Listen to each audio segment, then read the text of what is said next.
Hi, I'm Meredith Blackwell. This is Kathy Aime. And I'm Don Pfister.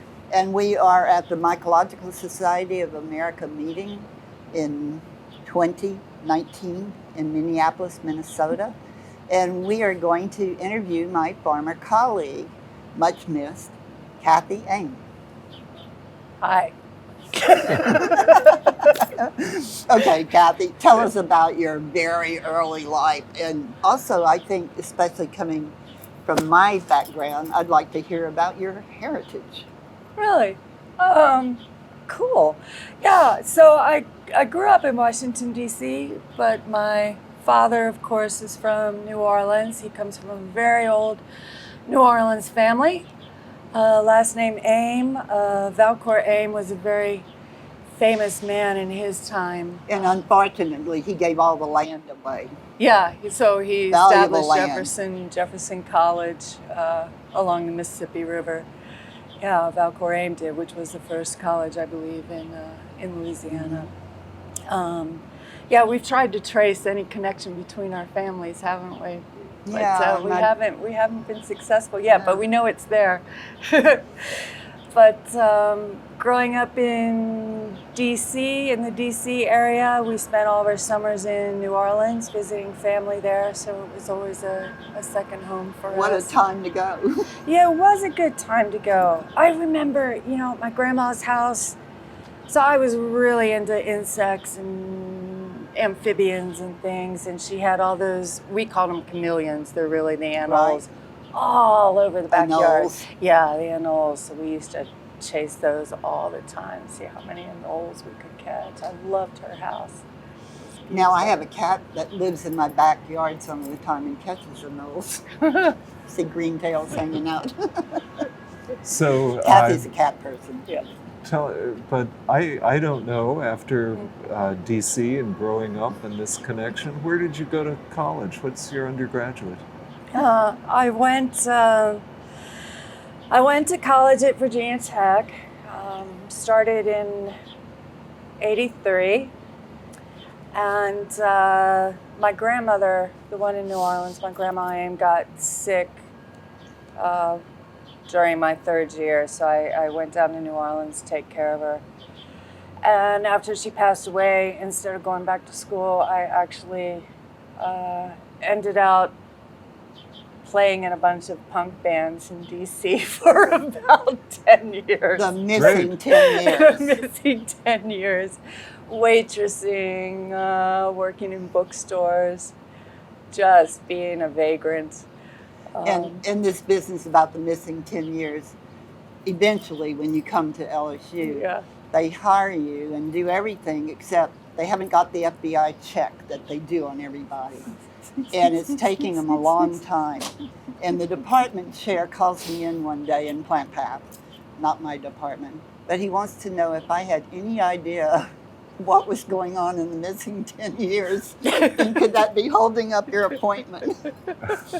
But eventually they got it. Yeah. Certified 10 years. Yes. So after your lost lost 10 years, what happened? After my lost 10 years, I turned 30, and I said, it's time to get serious. So I went back to Virginia Tech.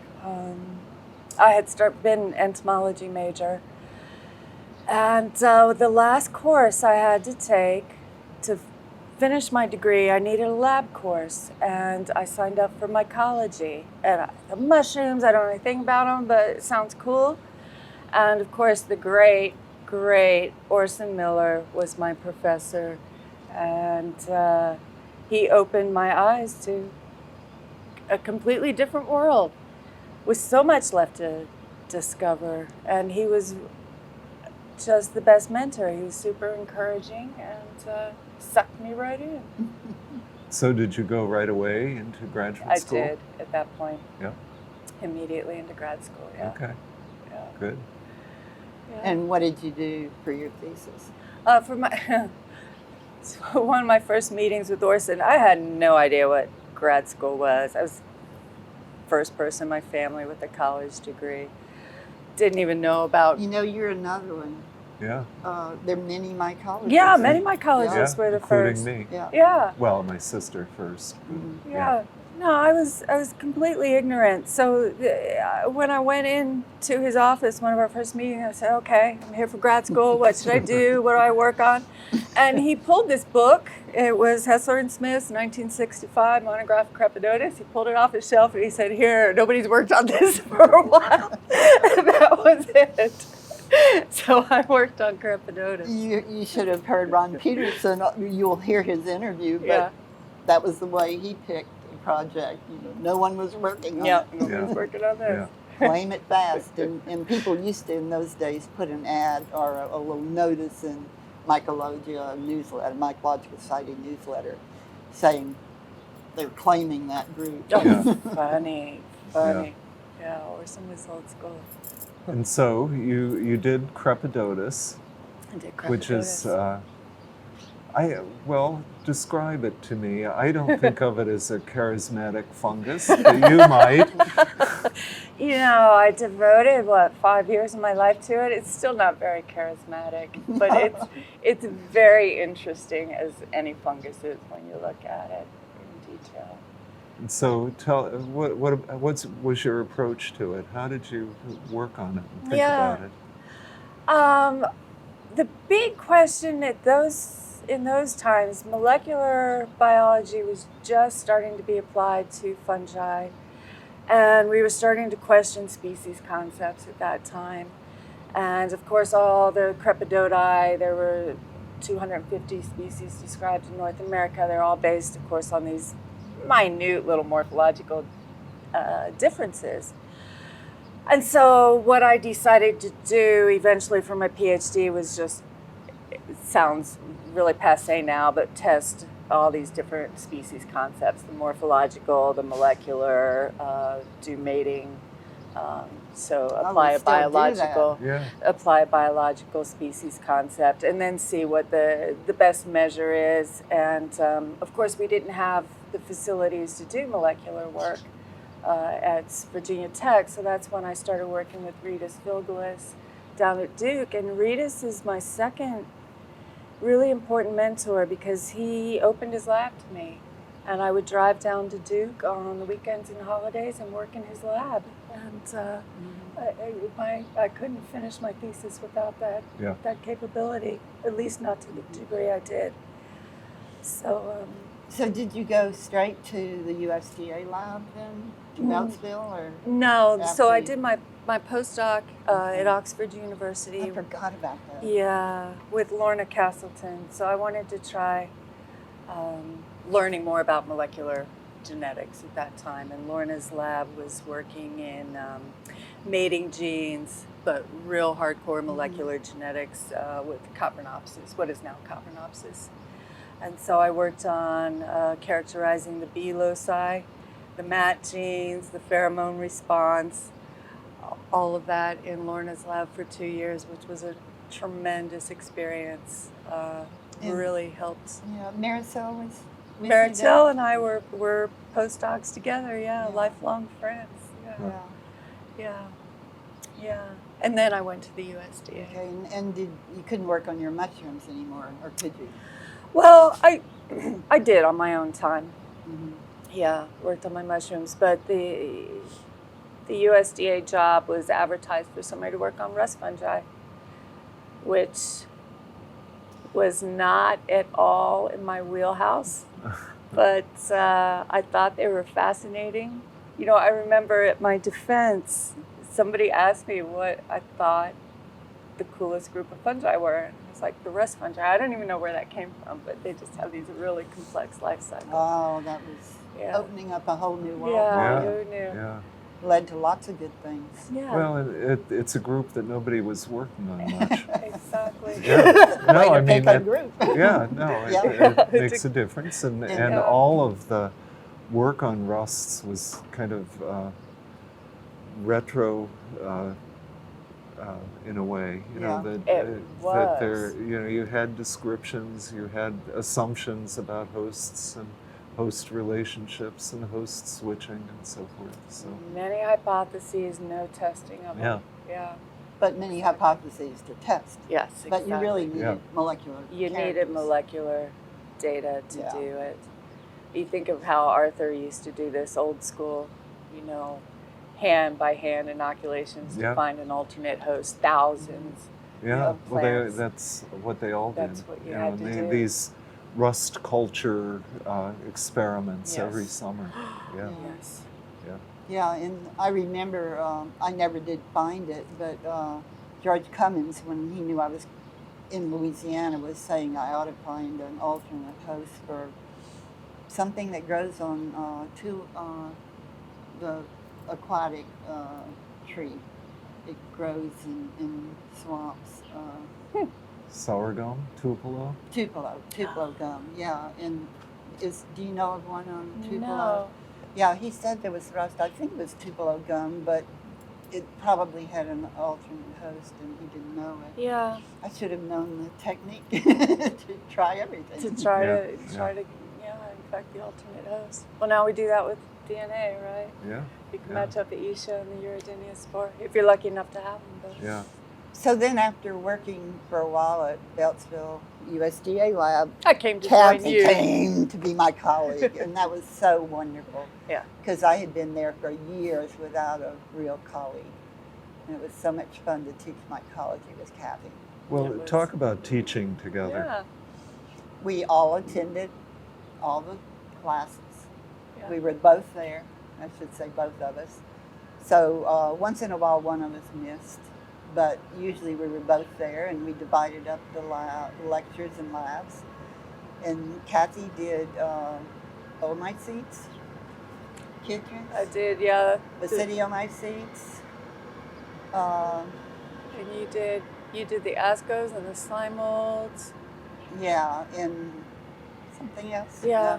Oh, zygos. and the zygos, Yeah, yes, yeah. of course. So it was really, really fun, and it made teaching much easier. And you did labs. You mushrooms. did Yeah, we did labs labs together. Yeah, we did the labs, but we would each decide what was in Yeah. our lab. And we've got all the stuff. I've got all the things I gave them to Hector, and I don't know how many people, but I've got all the lectures. They're a little dated now, but Yeah. not too much. No, I mean, it's still good systematics taxonomy. It's the Yeah. basics. You still need to learn. Yeah, So- we even had review questions. Gave Yeah. in and had review questions. So you left Louisiana, went to Purdue, Yeah. and are you teaching a mycology course now? I'm teaching microbiology. Ah, I'm teaching microbiology now, but I gotta say, I love it. I teach, so we already have an animal-centric micro course at Purdue. Your basic bacteria-heavy human disease. So what I teach is a plant-centric course. So all the things microbes do in association with plants, the phyloplane, the endophytes, the rhizome. So what do you consider as a microbe? Anything but animals and green plants, Okay, basically. okay. So you do have some fungi in Oh, there, it's but really bacteria- fungal heavy, Okay. this course, yeah. It's very fungal heavy because fungi have a lot of interactions with plants. Egg school Yeah. majors? Mostly egg school? Um, What kind of students? It started out just for our department, which is Mhm. botany and plant pathology, but now I attract a lot of students I bet. from other departments, She's other a colleges. Student magnet. Yeah. Student magnet. yeah. Yeah. So you've graduated students. 3 Uh-huh. students from Purdue already? 3 PhDs from Yeah, Purdue, yeah. Yeah. Yeah, really good students. Yeah, really good students. In a very, very I diverse miss them. lab. Yeah, very diverse lab. Yeah. So But- talk about, go No, ahead. part of the diversity is this work that you're doing in South America and Africa. And how did that get all started? How did that get started? Yeah. So, going back to my childhood, we did a lot of camping and sort of exploration, cave exploring, creek exploring, hiking in the Midwest or in the West. So when I was in graduate school, it was actually in Ritas's lab. He had just hired a new student, named Terry Henkel, Uh-huh. and Terry had been working on the botany of the Guyana Shield through a Smithsonian program before he started up grad school. And he wanted to do his PhD studies in Guyana because he was very familiar with that system and the botany of it. And Terry and I got to talking, and I was all for, let's go on big jungle adventures.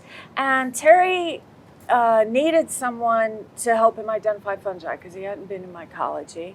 And I was like, yeah, I'm a mushroom person. I can identify the fungi for you. And he promised me that there was Crepidotus everywhere because I was working on Crepidotus. I said, all right, I'm there. So went out the very first year.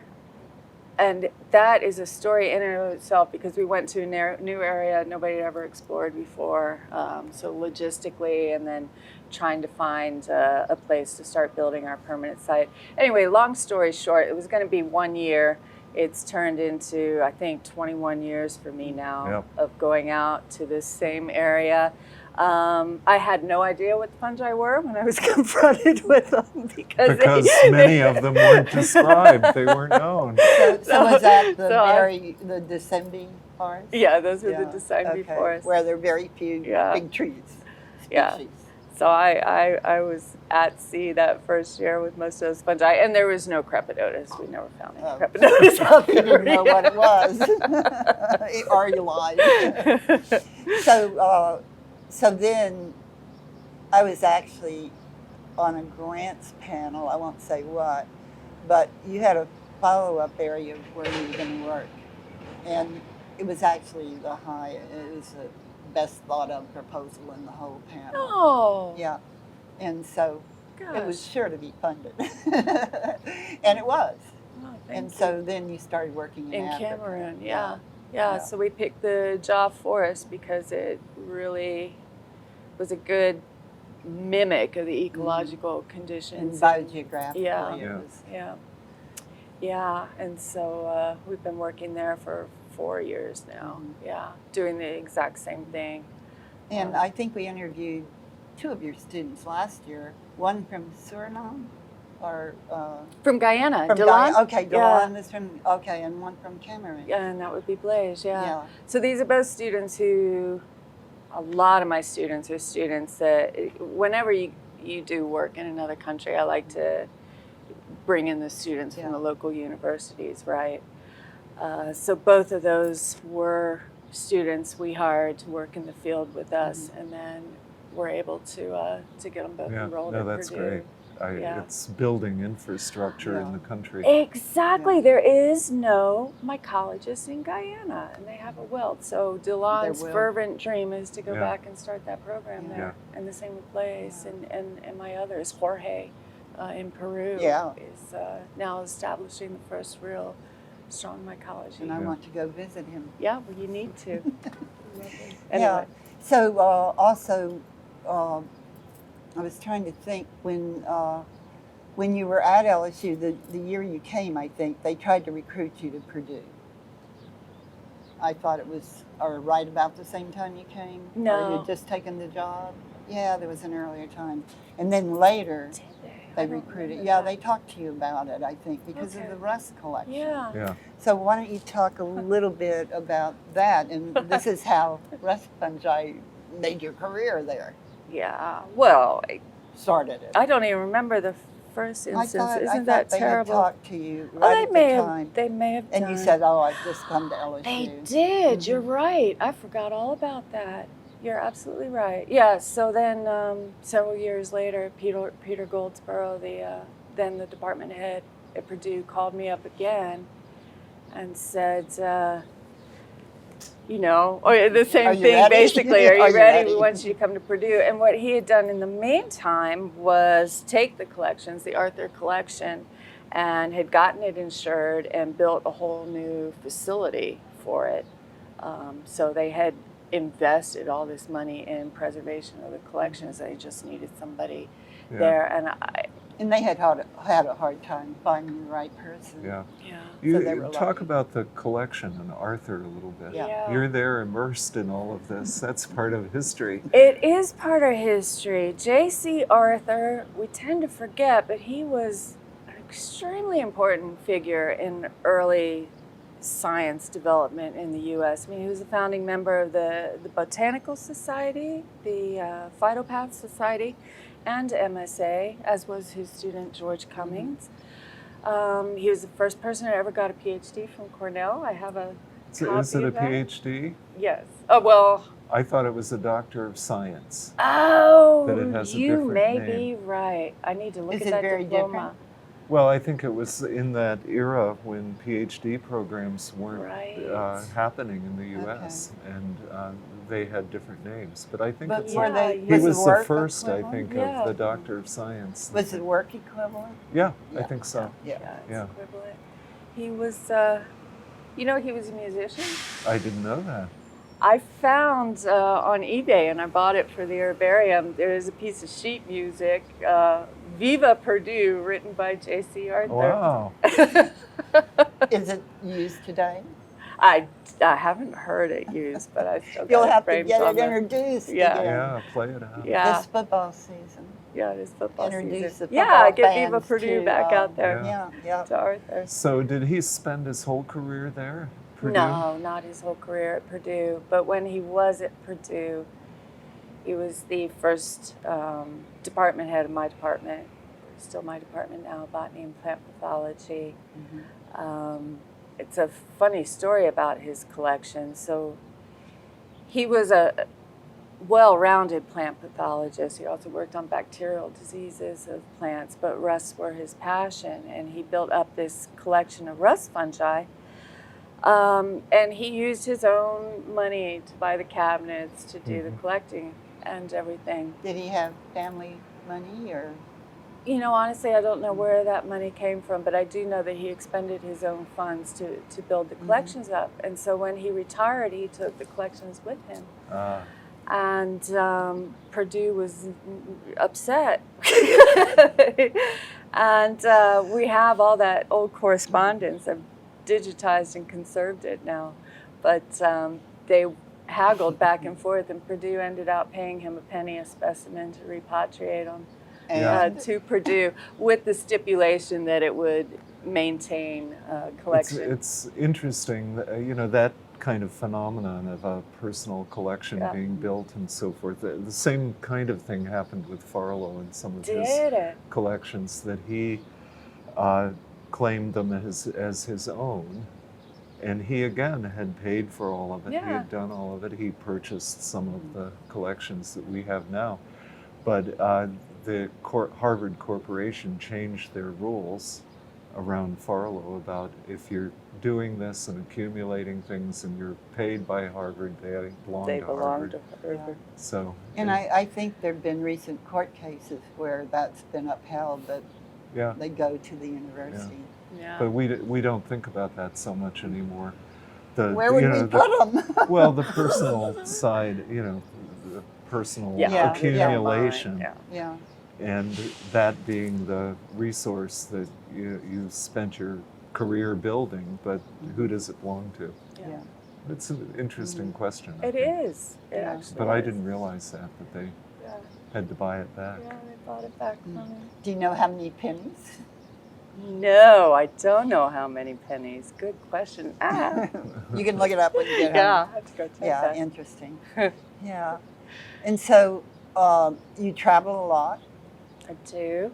and not just to Guyana or to Africa, but other places as well. And each chance you get, you go and collect rust. I do. Any excuse is a good excuse.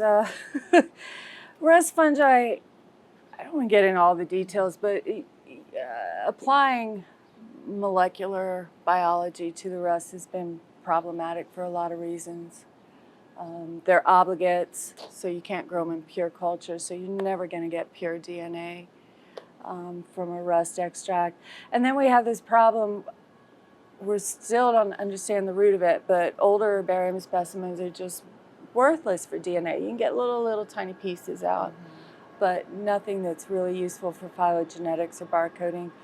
So, and there's been a real temperate bias, as with most of mycology, but a real temperate bias in rust fungi studies as well. So I do travel a lot in tropical regions to try to build up our collections, but also our molecular databases for these things and where these things are spread. Most of our emergent rust diseases are coming out of the tropics, and they're rust that we didn't know about before until they hit a temperate crop. Yeah, I remember a few years ago, was it daylily rust? Yeah. That nobody here Yeah. knew about, that came from Mexico? Yep, just came out of Mexico. Yeah. And right now we have Puccinia cityi, which is threatening the ecosystems in New Zealand right now, in Australia, and Hawaii. Came out of nowhere, out of the tropics. I think Brazil, maybe. That's not even. So you were working too out in the middle of the Pacific? Yeah. So what gets out there? Does it come with the plants, or are they native? You know, it's cool. So I also work on yeasts that are related to rust, and those seem to be really endemic. All the yeasts. Yeah, they don't blow around. Yeah, they don't blow around as much. So tons of endemic yeast on some of these South Pacific islands. The rusts are better travelers, definitely. So we see some really, what I would call common emergent pathogens there right now. We should wait a Yeah. second. Yeah. These rusts, these leaf yeasts and so forth. So you're finding a lot. Yeah. Are you describing them all? All no. As many as we can. Yeast take a while to describe. Oh yeah. Doing the culture physiology work, tests, if you do it right. But we've described quite a few. I mean, one's from Louisiana. We described a new order from Louisiana. It was Sebastian. Remember, Sebastian isolated it from a aquatic fern, and it's a purple yeast. It's a beautiful purple yeast. So we have a purple swamp yeast. We called it Violacea mycetalis. And then there was the lovely Meredith Blackwellia, which is the new genus of yeast from Guyana. I hope it remains. Fern leaf, yeah. Yeah, so we have described as many as we can. We're hoping to do like a big set of 50 right now. Now, are you still working in Africa? Is there any problem with war and outbreaks? Yeah, well, Cameron's. Yeah, no, that's why. Yeah, so that grant, we were supposed to work in the core-up and the jaw, and we've never been able to get to the core-up because not even just us, but our local counterparts won't go there. So It's just too dangerous. yeah, but I just got back from Ethiopia, where I was doing some work with the coffee rust there, which was stunning. Well, that's a shame because we need, Africa's usually a blank. Yeah. I know. In all the distribution maps. It is. It really is. And we've got to train more Local. African mycologists. We do. So you're doing your part. You are. From all parts of the world. Yeah. Yeah, it's great. Got the Aime Yeah, the aim. knowledge will go out, so that's great. Well, they'll go out. Good. They'll do good. So is there anything, if you probably tell your students all the time things about being a mycologist and so forth, what would you tell people of the future? We're doing these videos, we're thinking about the history. What's the forecast? What are you going to tell people? I'm going to avoid politics. Yes, do that. The fungal forecast. Yeah, fungal forecast. Where are we going? Oh, Don, I have no idea. Wow, Well, I'm not a curious. Would you encourage him to be a mycologist? Absolutely. If that's, yes. Be a mycologist. There is more left to discover in mycology than in Go the where heavens. it takes you. Yes, go where it takes you. Don't be afraid. Don't worry about your careers is going to look good. I think you have to really want to do it. You have to want to do it. And it's a hard sell to tell people not to worry about their career. I know it is. But you've had, like Jason. Jason didn't worry about his career. What, my Your Jason? Well, Jason is a now 45-year-old student who finished a master's and is going off to work with Andy Miller. Oh, good. And he was a practicing artist. He was a sculptor. He then did fine woodworking, building frames. And he now is going off to do a PhD. And, you know, it's following your heart and following your sense of adventure. And I kind of look at all of this, what we do. Yours is more adventure than mine ever was, but it's, you know, it's the adventure with the group and with the geography and with the field work and looking for ways to expand all of this. It's not my interview, it's yours. But Oh, that's good. So anything else to say? Nothing else except, what can I say? I'm sitting here with two of the foundational mycologists Oh, come on. ever. We're not blabbing. We're not that old. Yeah, Anyway. But good. Well, we've enjoyed talking. Yeah, thank you. Thank you. well, thank you.